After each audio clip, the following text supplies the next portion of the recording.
Welcome to Penrose Learning, where we make understanding easy. In this video, I will explain how to program your Volvo S60 garage door opener. First, make sure your car is parked outside your garage for safety. You'll need your original garage door remote. Locate the 3 home link buttons, usually found on your rearview mirror or overhead console. These buttons are what we'll be programming to control your garage door.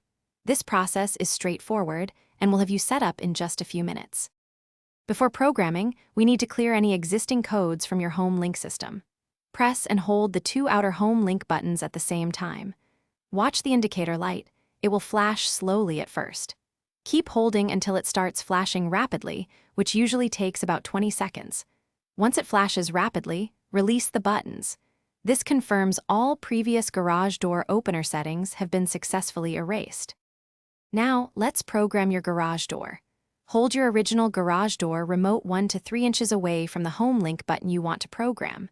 Simultaneously press and hold both the desired home link button in your car and the transmit button on your original remote.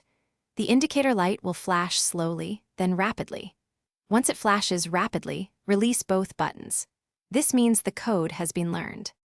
Finally, it's time to test your newly programmed home link button.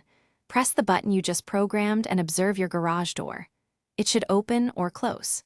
If it doesn't work, don't worry. Simply repeat the programming steps from the beginning. Sometimes it takes a couple of tries to get it just right. Remember to check the description below for a link to the Owala water bottle and other great deals.